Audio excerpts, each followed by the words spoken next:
This is a lecture from Open Tuition. To benefit from the lecture, you should download the free lecture notes from opentuition.com. All right, we can now get on with the proper arithmetic. I'll make a start on it anyway, that's needed for the exam. And one topic that's always asked in the examiner's made it clear, involves discounting, which you should have seen before. All right, there are extra bits in this exam, and we will revise and we will go through the extra bits.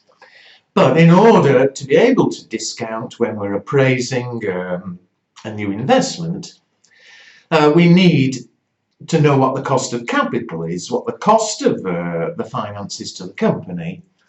And so in this and in fact the next 2 or 3 chapters, we're going to look at the calculations of the cost of capital, which again we will use afterwards in appraising projects.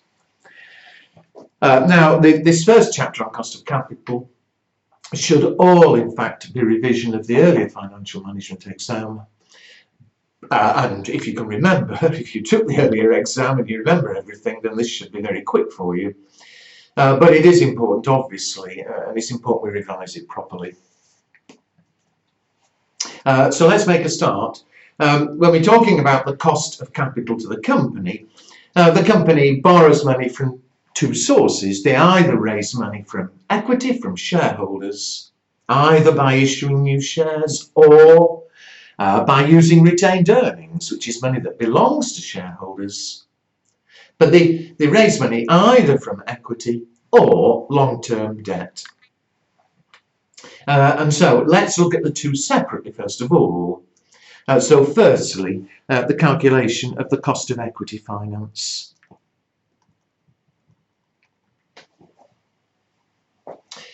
And you should be aware that depending on the information that's given in a question, there are in fact 2 ways you can be expected to calculate cost of equity. I can't do everything at once, so in this chapter we'll go through one way, and then, and I will say again at the end of the chapter, how what the other way is, and we'll go through that. But the first way we're going to look at is where we do have information as to the market value of the shares and the dividends that shareholders expect. To explain what I mean, look at example 1 on the first page. S has in issue $1 shares with a market value of $2.40 per share, and a constant dividend of 30 cents per share has just been paid. Well, rather than me purely give you a rule, do make sure you understand the logic behind what we're doing. We say always that, in theory, the market value of a share, it's determined by the shareholders. They fix the market values, and the market value is the present value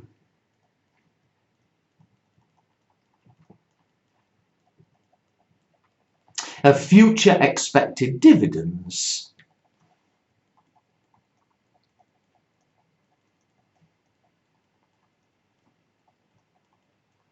discounted at the shareholders' required rate of return.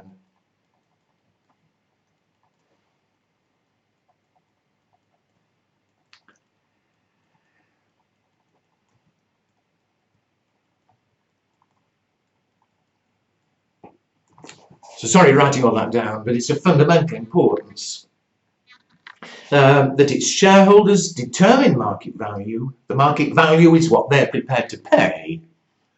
And always we say, in theory, the market value is based on the dividends they expect in the future and the rate of return that they require.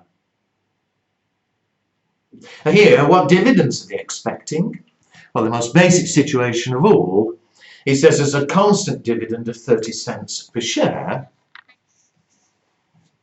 And so the dividend they're expecting is 30 cents per annum in perpetuity, forever. So there's their expectation of dividend. We say that the market value, we discount at their required rate of return. Well, that's what we're trying to find out. But if their required return is, let's say, R, you should be aware from way back in the exams that when we discount to perpetuity, the discount factor is 1 over R, where R is the rate of interest. That's what gives us the market value, but here we know the market value is $2.40. Well, I'm working in cents here. Dividend 30 cents a year, market value 240 cents. And therefore we're effectively working backwards and saying, well, if they're prepared to pay $2.40, if they're expecting dividends of 30 cents a year, then it must mean that they're requiring a return of 30 over 240, which is 12.5%. Now that's their required return. I'm not particularly worried about what symbols you choose to use. That's not over relevant to the exam, but we call that KE. It's the return to shareholders. And if shareholders are wanting 12.5%, and they must be, otherwise they'd have fixed the market value at something different. If shareholders are wanting 12.5% return, that's the return that the company has to give them. That is the cost of equity to the company. So, arithmetically, that's easy enough. However, the problem is, what makes that far too simple for the exam is that in any normal situation, in real life and in the exam, shareholders won't be expecting a constant dividend. They'll be expecting that dividends in the future will grow. And so, if you turn to the next page, well, before I actually mention the formula, if you look at example 2, T plc has in issue 50 cents shares. That's the nominal value. No real relevance here, but the market value is $4.20 a share. A dividend of 40 cents per share has just been paid, but this time they're expecting dividends to grow at 6% per year. Well, again, the market value will be the present value of future dividends discounted at their required return.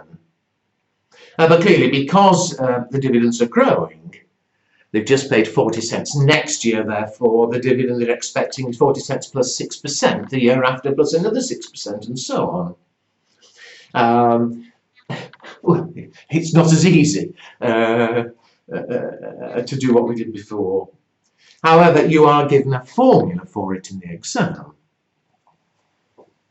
The formula's on the formula sheet, and so it's very much a question of just sticking the figures in.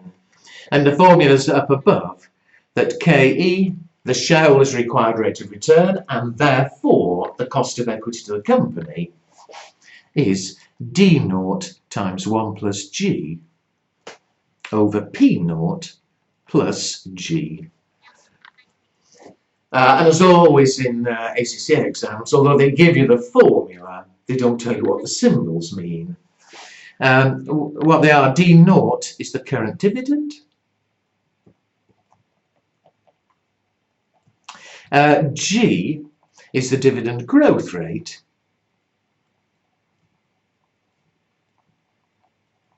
P0 is the market value.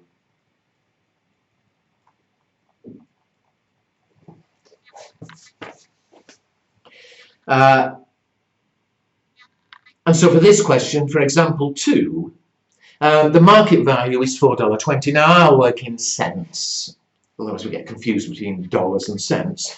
So in cents, the market value is $4.20. The current dividend, a dividend of 40 cents per share, has just been paid. Oh dear. So current dividend 40 cents. The dividend growth rate. Dividends are growing at 6% per annum. And so it's simply a question of sticking the figures in the formula. D0 times 1 plus G. Well, 6% growth, as a decimal is 0.06, divided by the market value for 20, plus the dividend growth rate, 0.06. And so what does that come to? 40 times 1.06 divided by 420 plus 0.06. I get 0.1610 or 16.10%. So I check, but I hope easy enough arithmetic. And again, you are given the formula. Just a couple of things here. One is the market value is 420. It says a dividend of 40 cents per share has just been paid. Well, if they've just paid a dividend, we say it's an ex-div market value.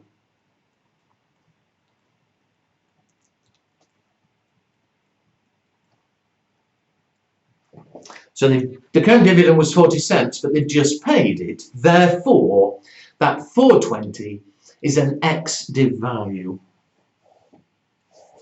In the exam, market values are always ex-div.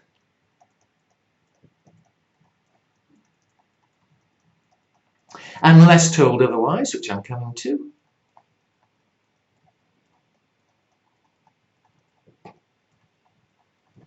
And importantly, in the formula, P0, the market value, is the ex-div market value. So in this question it says they have just paid a dividend, so automatically the 420 is an ex-div value. It's the ex-div we use in the formula, because if you think back to example 1, the baby one, we're assuming their future dividends start in 1 year's time. So their expectation of dividends is that in 1 year they'll get 40 plus growth, in 2 years 40 plus more growth, and so on. It's the ex-div market value we use. Now, very occasionally, very rarely, they'll specifically tell you that instead of the market value being ex-div, that they've just paid a dividend, they'll tell you that the dividend's about to be paid.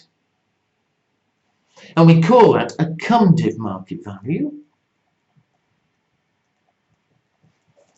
A cum-div market value, the dividend, the current dividend, is about to be paid.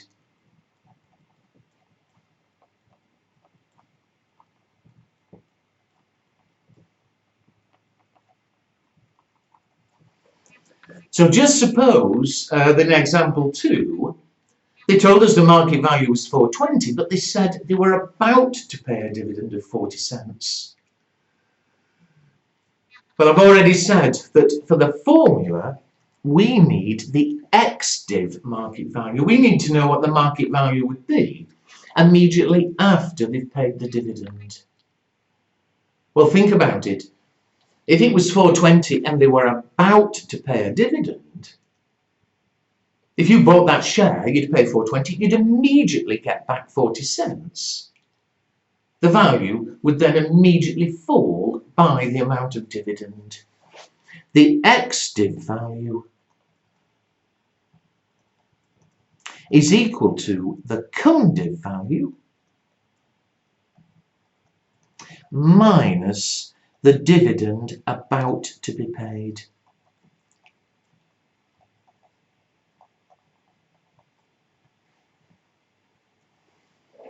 Now, don't let me confuse at all. Remember, we always use the ex-div value in the formula. Market values in the exam are always ex-div unless you're told differently. If you are told the market value is cum-div or they're about to pay a dividend, then you need to subtract the dividend about to be paid to get the ex-div value to use in the formula. Otherwise, there we are, it is just sticking the figures in. Look at example 3. Another quick one. It might be an idea for 2 seconds if you pause this lecture and have a go yourself and then switch back on and check me. But this one, they've got in issue $1 shares. That's the nominal value, so of no relevance to what we're doing. The market value is $3.60. A dividend of 30 cents per share has just been paid. So the market value again is XDiv. P0, if I work in cents, is $3.60. The dividend, the current dividend, D0, is 30 cents. And the growth rate, 8%. So again, it's purely calculator work. KE, the shareholders' required return, and therefore the cost of equity, is D0 times 1 plus G divided by P0 plus G.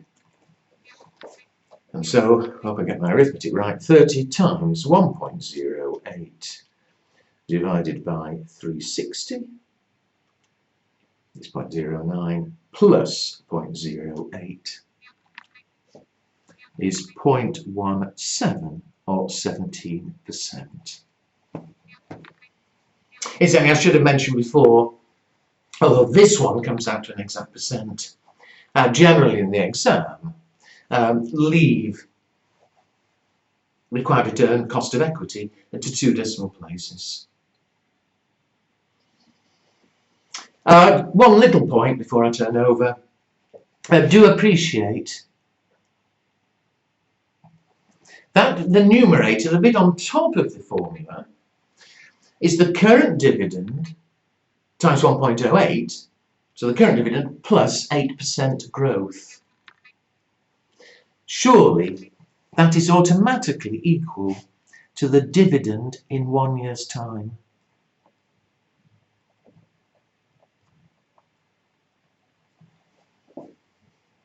Now, I only mention that because, although usually you'd be told the current dividend, so the formula, current dividend 30 times 1.08. Check the wording. You know, you may have been told, oh, the dividend in 1 year's time is expected to be X, and then it's growing at 8%. Well, if instead you had been told the expected dividend in a year's time, well, you'd replace 30 times 1.08 by that dividend in a year's time. All right, well, arithmetically, that should be no problem. Examples 2 and 3. However, in both those examples, you were told the dividend growth rate, 6%, 8%. You just stick it in. To make it a bit more fun, you could be expected in the exam to estimate the growth rate yourself. And so over the page, you'll see the 2 ways you could be expected to estimate dividend growth rate.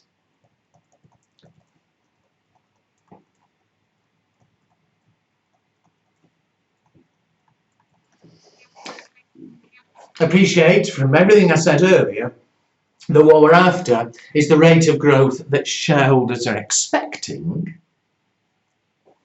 And some people get upset and say, well, what happens if they're expecting 5% next year and 10% the year after? Well, it's a bit unrealistic, surely. If you were buying shares in a company and I said, what rate of growth do you expect? I think you'd like to say, well, I think it'll grow at about 5% a year or about 6% a year. You're not going to say, I expect 10%, then 4%, then 8%, and so on. However, the 2 ways it could be expected to estimate dividend growth rate. The first, perhaps the most obvious, is to look at what the past growth was.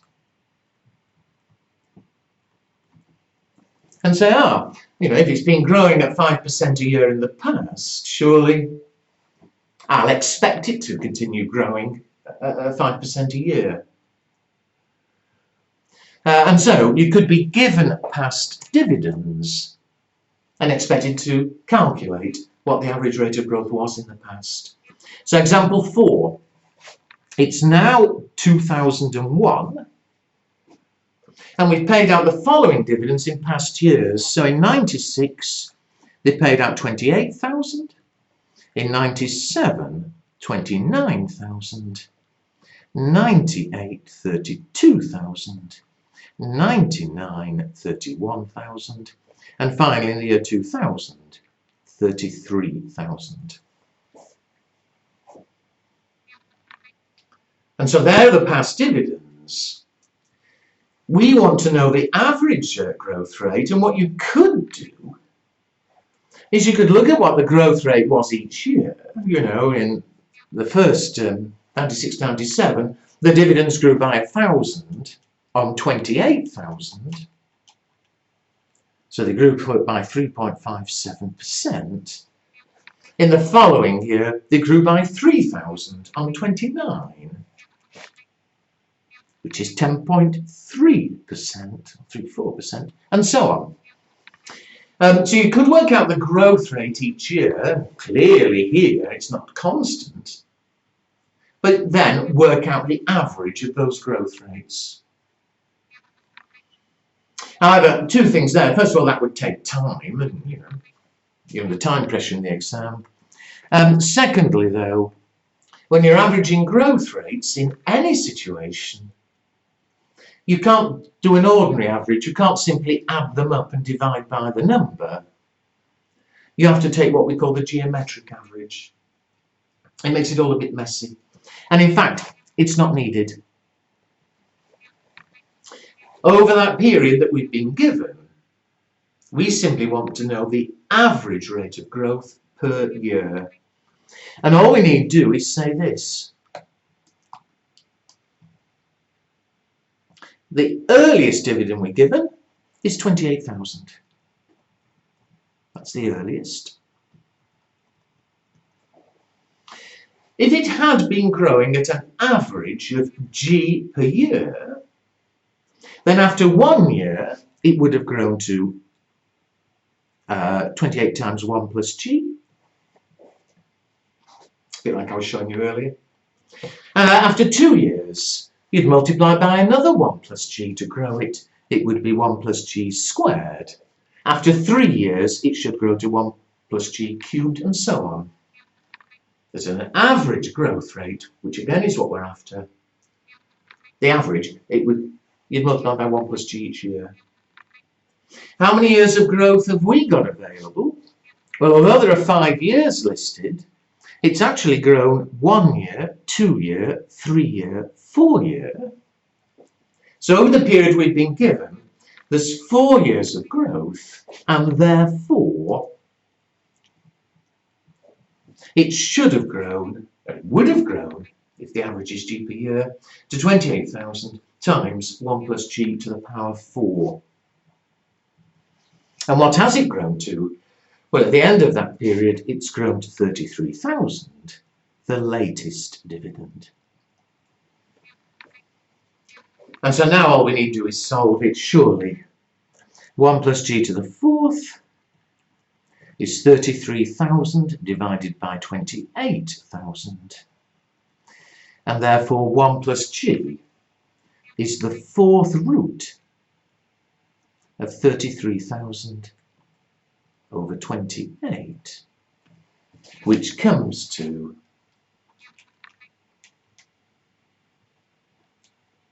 the 4th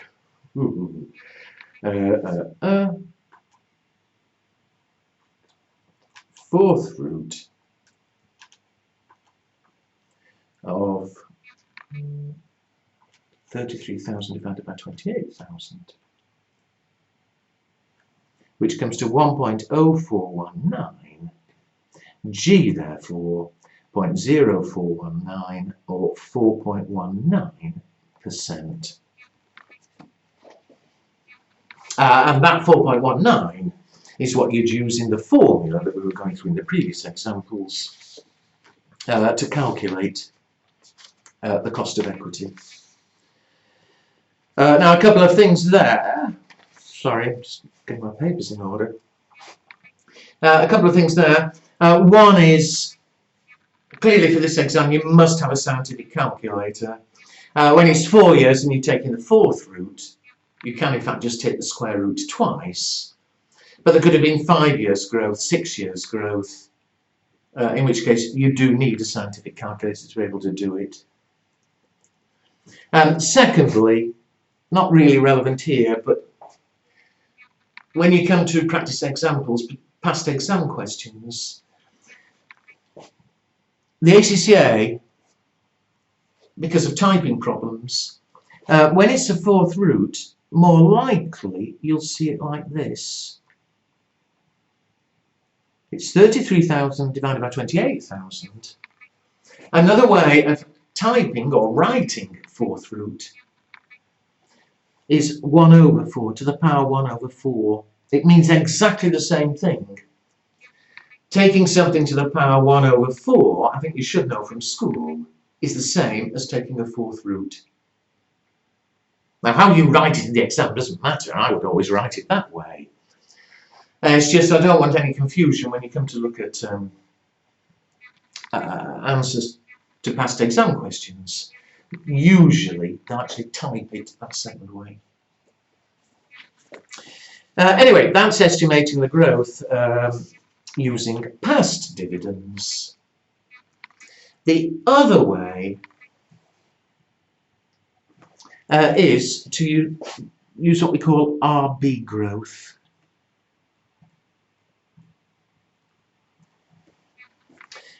And what this is, again, we're trying to estimate the future growth. And just think for a minute, why should dividends grow? You know, forget inflation, but why should dividends grow? They don't just sort of grow like a flower. The only way you can be expecting growing dividends is if you're expecting growing earnings. And how can earnings grow? All right, year to year, they can change for lots of reasons, but why are you going to be expecting earnings to keep growing? It'll only happen if the company keeps investing. The more they invest, the more the earnings, the growth. Well, in order to keep investing, they're going to need cash. And where's the one place they can get cash from each year in order to invest and grow the company, grow the earnings, grow the dividend? They can get it by retaining earnings. And there is a formula which again is on the formula sheet. It's a very easy one. G equals R times B, where B is the proportion of earnings that are being retained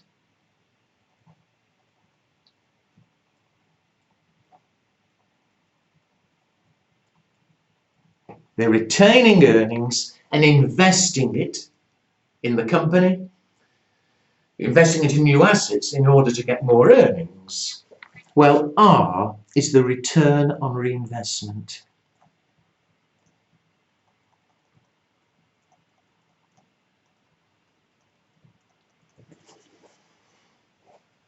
Now, rather than, excuse me, I know at the end of the day you're just sticking figures in a formula, but I do think it's important you understand what's going on, where it comes from. And so just look at the illustration on the next page. Company A has got earnings of $100 and they distribute all of it as dividend. So as you can see, as of now, they've got earnings of 100, they're retaining nothing. And therefore, they can pay the maximum dividend of 100. Next year, well, since they haven't invested any more in new assets, you're going to expect the earnings to remain the same. You'll still be expecting earnings of 100. And if there's no retention, the dividend will be 100, and so on. Now, this is something I mentioned in an earlier chapter when we were just discussing these things. But there you've got a situation where they're paying a very high dividend, obviously, the highest they can. But as a result, there's going to be no growth in the earnings, therefore no growth in the dividend, a constant dividend. And if the company's not growing, a constant market value. However, if you look at company B,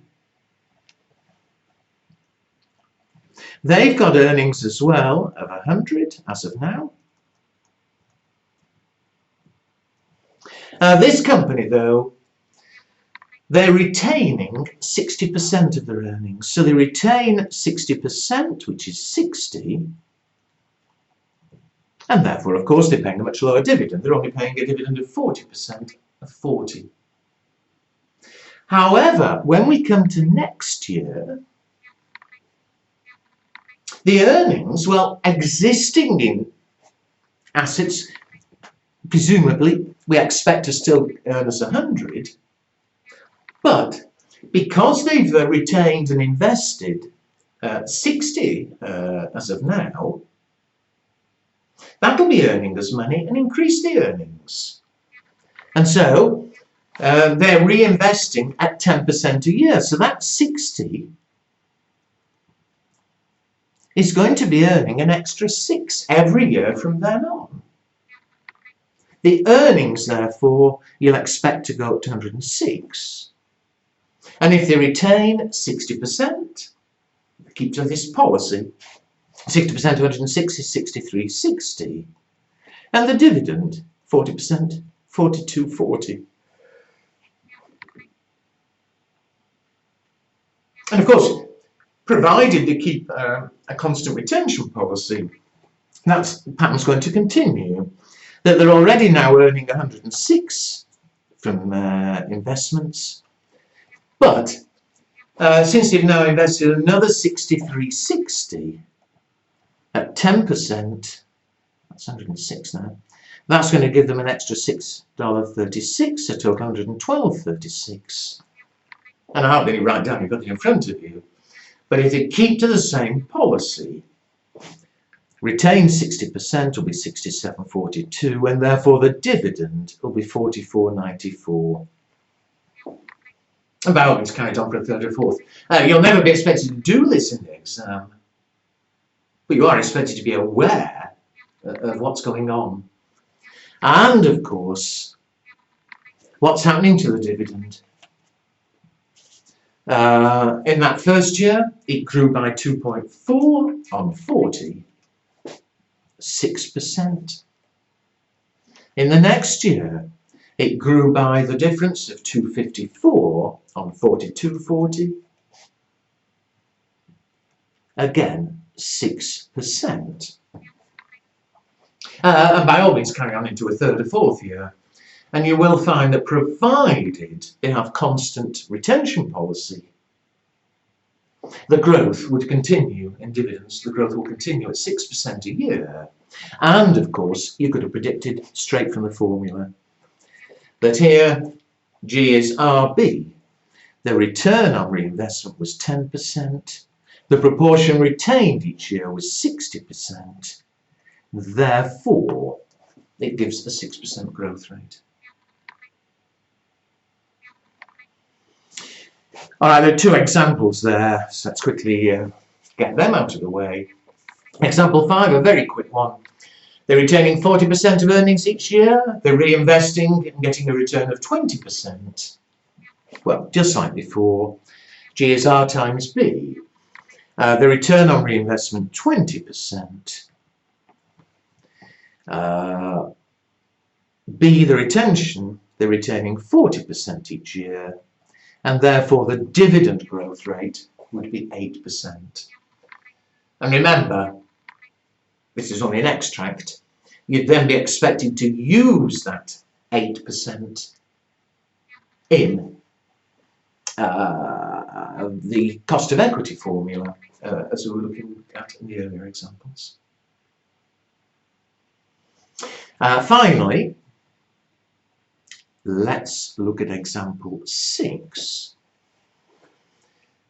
And I don't know, it's a pity we're not live, because it ought to be a neat idea to check you've understood what I've been saying. is yet again, if you pause this lecture, have a go at example 6 yourself, and then restart the lecture and check you got the same as me. However, whether you have done that or you haven't, let's check.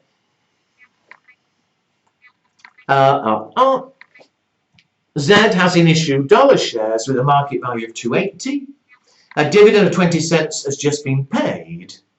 The earnings per share were 32 cents.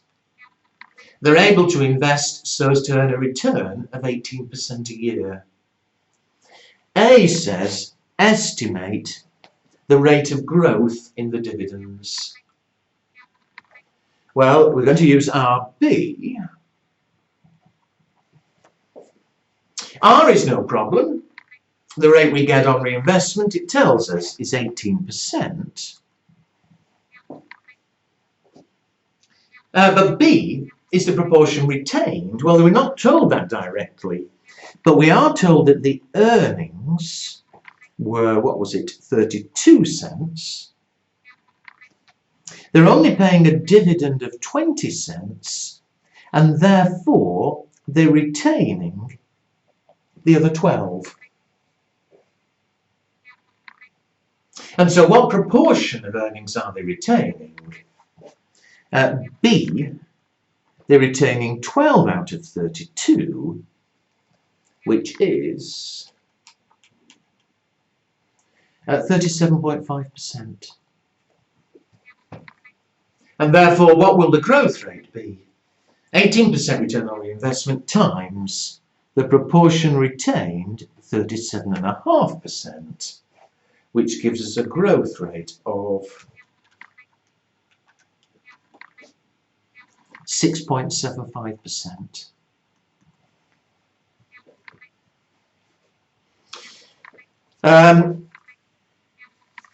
Back to the example, part B now asks us for the cost of equity. Well, now we've got the growth rate, we can use the normal formula. The cost of equity equal to shareholders' required return, KE, D naught 1 plus G over P naught plus G. D naught, the dividend, they've just been paid of 20 cents, the current dividend. 1 plus G, well, the growth rate 6.75, so 1.0675. Over P naught, the market value is 280. And they've just paid a dividend, so that is an ex-div market value, plus G, 20 times 1.0675 divided by 280 gives me 0.07625 plus 0.0675. I get 0.1437 or 14.375%. So that's the return shareholders require, therefore that's the cost of equity to the company. Finally, part C, estimate the market value per share in 2 years' time. Well, I've effectively already said in this lecture and in an earlier one that if dividends are growing each year, the value of the company will be growing each year at the same rate. The share price will be growing at the same rate. And so the current market value is $2.80, but that market value will go up, it'll grow at 6.75%, just as the dividends grow. Because appreciate, dividends, earnings, the company is always growing at the rate of 6.75% a year. And so to inflate it, to grow it, multiply by 1 plus G each year. And so we want the value in 2 years' time. Multiply it by the growth rate twice squared, and we get a market value in 2 years of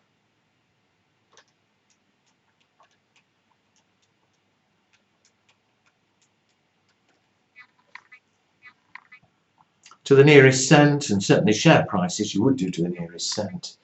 But in 2 years' time, the market value should have got to $3.19. All right, now there's equity, and in fact, I'm splitting this lecture into two parts. The next lecture, I'll go to the rest of the chapter on the cost of debt.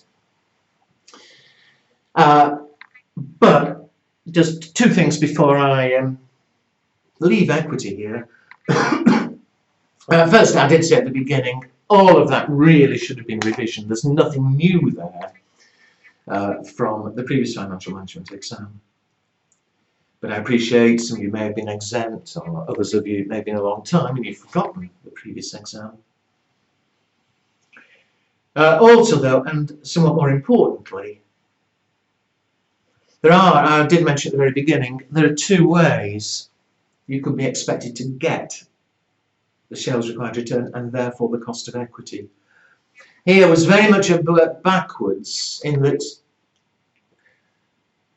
we say it's the future dividends and their required return determine the market value, and so we've just worked backwards. And here what we're effectively saying is that if they're prepared to pay $2.80 a share, it must mean they're requiring 14.375%.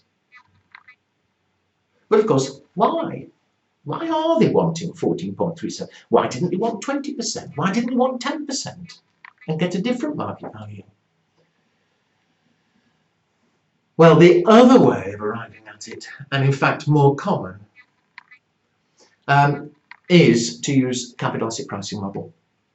Now, obviously I can't do everything at once.